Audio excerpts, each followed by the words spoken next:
Di sana tuh macam istilahnya mubah, boleh pakai boleh tidak. Untuk kedai kecil-kecil gitu harus bersih, harus bersih banget, tidak boleh ada genangan air di situ. Saya salut sih, salut sebab betul-betul dilaksanakan tugas-tugasnya itu. Jadi undang-undang itu tidak hanya undang-undang, saya kan tinggal tengok.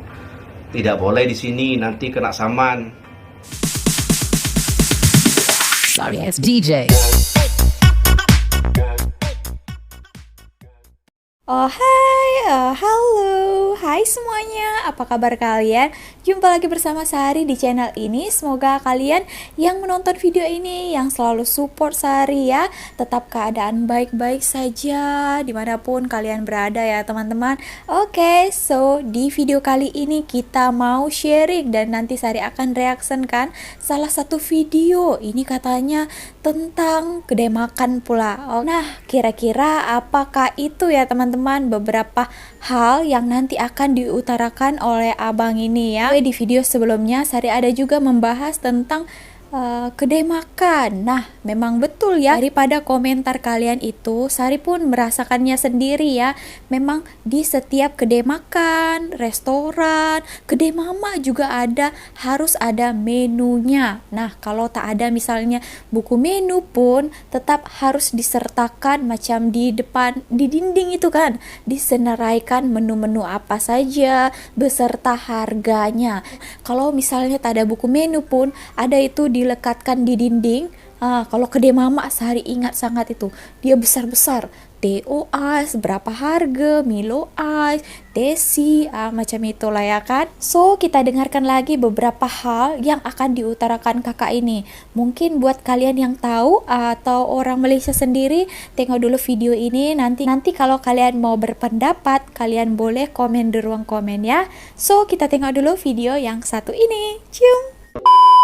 Assalamualaikum warahmatullahi wabarakatuh. Welcome back to my channel. Jumpa lagi dengan saya Mr. Bas. Apa kabar Anda hari ini? Semoga dalam keadaan baik-baik saja, sehat walafiat dan dimurahkan rezekinya. Amin ya rabbal alamin. Amin. Kali ini saya akan kembali bercerita pengalaman-pengalaman yang saya jumpai, yang saya alami, yang sebelumnya saya jarang jumpai atau bahkan tidak pernah saya jumpai, tapi saya di sini menjumpai di Malaysia ini.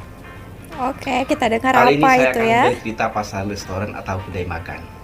Ya, seperti yang kita tahu di Malaysia nih, negaranya, mengatur negaranya tuh, menata negaranya tuh dari hal yang paling kecil hingga yang paling besar. Hal yang paling kecil nih, bahkan tidak saya terfikirkan sebelumnya. Contoh, seperti peraturan pemberian nama. Nah, di Malaysia nih memang ada undang-undang pemberian nama agar anak tuh tidak boleh dikasih nama yang aneh-aneh begitu guys. Maka tidak heran kalau di Malaysia nih yang beragama muslim kebanyakan namanya nama islami, nama-nama seperti nama-nama para sahabat Nabi atau yang berada dalam Al-Quran atau Asmaul Husna begitu. Tidak heran ya kalau di negara saya ada juga undang-undang nama, tapi dia tidak mengatur nama.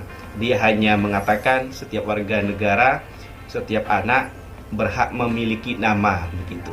Jadi nama itu tidak diatur harus dikasih nama apa, dikasih nama apa. Jadi tidak heran kalau Anda di Indonesia banyak sekali melihat menjumpai orang yang namanya cukup berbeda dengan nama-nama di Malaysia meskipun orang tersebut beragama muslim.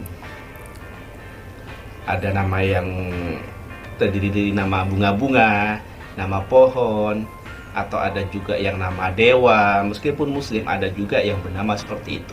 Ya setiap orang memberi nama itu mempunyai filosofi masing-masing ya. Kita tidak boleh bilang kenapa sih nama kamu jelek banget dikasih nama itu. Tidak boleh lah ya. Kita tidak boleh ngejudge, kita tidak boleh ngomong seperti itu sama dia.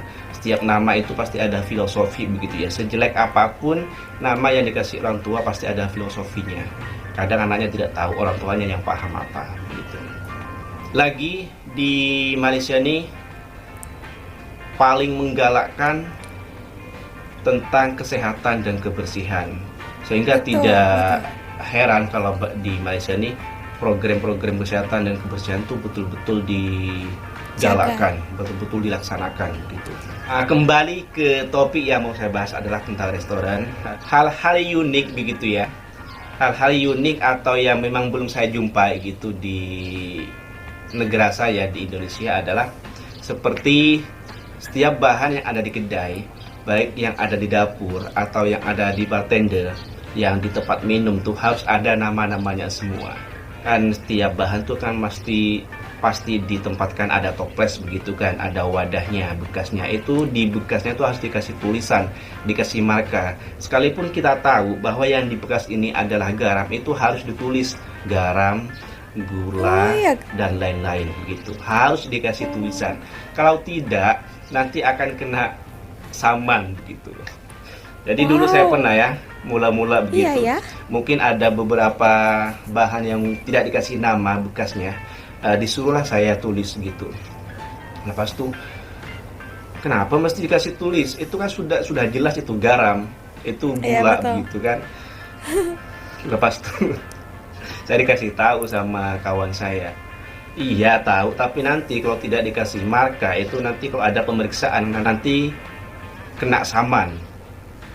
Wow, boleh kena saman juga ya? Oke, jadi kalau tidak dikasih tulisan, tidak dikasih markah itu nanti kena saman gitu ya. Lagi yang unik itu adalah pekerja atau staf restoran itu tidak boleh memakai aksesoris, tidak boleh memakai gelang, sekalipun itu gelang getah, gelang-gelangan gitu ya, atau pakai jam, cincin, jam tak boleh ya. Nampaknya juga tidak boleh. Itu dilarang memakai itu guys, dilarang memakai aksesoris di tangan. Kalau di negara kita kan dah biasa ya, di Indonesia kan dah biasa memakai jam tuh biar nanti kalau kita ditanya waktu kita tahu jam berapa begitu kan. Kalau di sini tidak boleh. Awal-awal saya kerja di sini memakai jam gitu, jam tangan sama aksesoris gelang-gelang gitu karena saya terbiasa dengan di restoran saya kerja di Indonesia. Saya pakai itu di sini, itu sama kawan saya suruh lepas begitu. Nah, kenapa dilepas? Nanti kalau ada orang tanya jam, saya kan tinggal tengok. Tidak boleh di sini, nanti kena saman. Dulu ada kawan saya di sini kena saman gara-gara pakai jam. Iya ke? Gila betul ya. Pakai pakai gelang atau aksesoris itu kena saman. Saya nggak tahu sih kenapa sih nggak boleh pakai jam atau aksesoris. Mungkin dari segi kesehatan ada pengaruhnya gitu, mungkin saya tidak tahu ya. Mungkin Anda boleh jelaskan. Lagi yang unik bagi saya adalah harus pakai apron ya. Sekalipun ini itu kedai besar, kedai kecil, itu kedai pinggir jalan itu harus pakai apron begitu ya. Tepi jalan pun saya tengok pakai itu juga ya. Kalau tidak pakai apron nanti kena saman juga gitu. Ya, sepengetahuan saya, sepengalaman saya di negara saya, kalau seketakat buka kedai kecil begitu kan cuma sekedar buka meja satu, kemudian pakai terpal, itu tidak wajib. Kalau di sini kan wajib. Kalau di sana tuh macam istilahnya mubah, boleh pakai boleh tidak. Untuk kedai kecil-kecil gitu. Kalau kedai makan yang besar-besar ya selalu pakai, selalu ada. Kemudian harus punya surat kesehatan. Kalau di sini tuh namanya typhoid begitu, harus ada. Baik itu kedai kecil di tepi-tepi jalan maupun apalagi kedai-kedai besar ya yang lumayan besar gitu, harus ada typhoid atau surat kesehatan begitu dari dokter, harus ada. Kalau tidak ada, nanti ketika pemeriksaan datang yang bertugas datang begitu, kita tidak bisa menunjukkan, maka kita akan kena saman. Harus ada. Wow, kena saman lagi ya? Wajib begitu. Wajib. Kalau di negara saya sih biasanya ini hanya berlaku di perusahaan, di restoran-restoran besar begitu. Kalau setakat buka kedai di tepi jalan yang seperti saya tadi contohkan cuma sekedar buka meja satu, itu tidak harus sih. Kalau di negara saya tidak harus punya typhoid begitu, tidak harus punya surat kesehatan. Kalau cuma sekedar jualan di tepi jalan yang mikro begitulah, usaha kuliner mikro begitu. Lagi yang paling penting ya, kedai atau restoran makan tuh harus bersih, harus bersih banget. Tidak boleh ada genangan air di situ. Jadi di dalam area restoran tuh, selama dia masih dalam kawasan restoran, tidak boleh ada genangan air sedikit pun. Nah, nanti kalau misal ada genangan air, kemudian ada pihak yang bertugas datang untuk memeriksa, ketahuan, itu nanti kena saman.